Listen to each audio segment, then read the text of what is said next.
आज की क्लास हमारी बहुत ही खास होने वाली है। इस क्लास में हम ना चाहते हुए भी चाह कर भी मन नहीं हो रहा है, कितना भी कोई नहीं करवा सकता, ऐसे वाले सेंटेंस की स्टडी करेंगे। हाय गाइस, कैसे हो आप? उम्मीद करता हूँ आप बहुत अच्छे होंगे। तो कहीं जाएगा मत, पूरी क्लास देखेगा, बहुत ही अच्छी इंग्लिश सीखने को मिलेगी। तो बिना समय गवाए वीडियो शुरू करते हैं। तो देखते हैं पहले वाक्य, न चाहते हुए भी उसे यहाँ आना पड़ा। न चाहते हुए भी हमें नाचना पड़ा। न चाहते हुए भी मुझे यहाँ रुकना पड़ा। न चाहते हुए भी राम को मूवी देखना पड़ा। इन सब वाक्य में न चाहते हुए भी वाक्यांश आए हैं। इसके लिए इवन दो सब्जेक्ट डिडंट या did not want to structure होता है, और जो दूसरा वाक्य है वो मजबूरी में कोई काम करने का है और पास्ट टेंस का है, तो दूसरे वाक्य को हैड टू से बनाएंगे। जैसे न चाहते हुए भी उसे यहाँ आना पड़ा, तो इसकी इंग्लिश होगी even though he didn't want to he had to come here.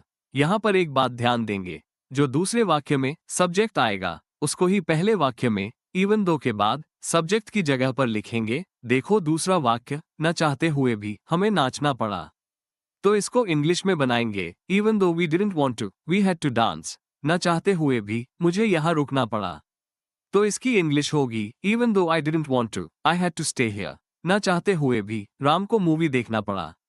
इसकी इंग्लिश कमेंट बॉक्स में बनाओ। इस प्रकार हम और भी ऐसे वाक्यों को इंग्लिश में आसानी से बना सकते हैं। तो देखते हैं नेक्स्ट। वह चाहकर भी मुझे रोक नहीं सकता।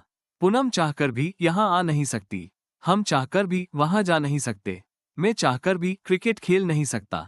इन सब वाक्य में चाहकर भी वाक्यांश आए हैं। इसके लिए हिंदी में even if subject want to structure का यूज होता है, और दूसरा वाक्य नकारात्मक आता है जिसको हम मॉडल वर्ब कैनॉट से बनाएंगे। जैसे वह चाहकर भी मुझे रोक नहीं सकता, तो इसकी इंग्लिश होगी even if he wants to he cannot stop me. यहाँ पर एक बात ध्यान देंगे कि जो सब्जेक्ट दूसरे वाक्य में आएगा वही सब्जेक्ट पहले वाक्य में इवन इफ के बाद यूज होगा। देखो दूसरा वाक्य, पूनम चाहकर भी यहाँ आ नहीं सकती, तो इसकी इंग्लिश होगी even if Poonam wants to she cannot come here.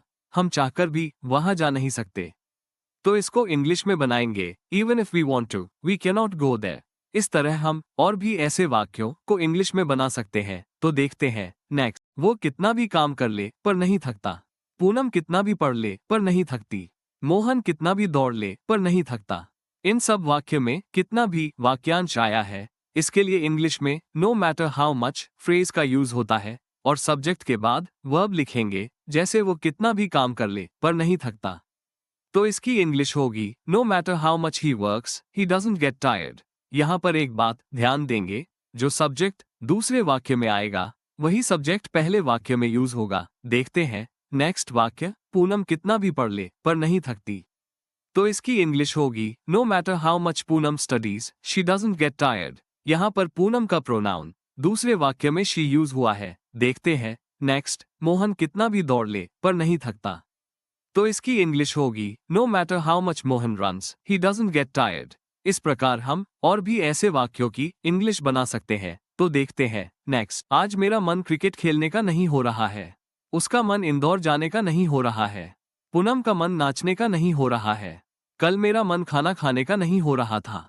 इन सब वाक्य में मन हो रहा वाक्यांश आया है। इसके लिए इंग्लिश में फील लाइक होता है। जैसे आज मेरा मन क्रिकेट खेलने नहीं हो रहा है, तो इसकी इंग्लिश होगी today I don't feel like playing cricket. उसका मन इंदौर जाने का नहीं हो रहा है, तो इसकी इंग्लिश होगी he doesn't feel like going to Indore.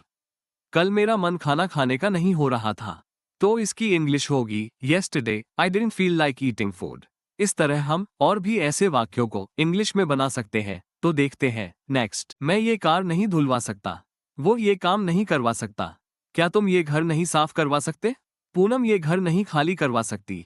इन सब वाक्य में कोई भी काम दूसरे से करवाने का बोध है, और वाक्य के अंत में सकता, सकते और सकती है आया है, तो ऐसे वाक्यों को गेट से बनाएंगे, और मॉडल वर्ब कैन का यूज भी होगा। स्ट्रक्चर देखो, subject can not, get, object, दूसरी वर्ब का थर्ड फॉर्म यूज होगा। जैसे मैं ये कार नहीं धुलवा सकता, तो इसकी इंग्लिश होगी I can not get this car washed.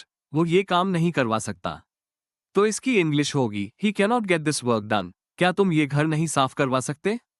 तो इसकी इंग्लिश होगी can't you get this house cleaned.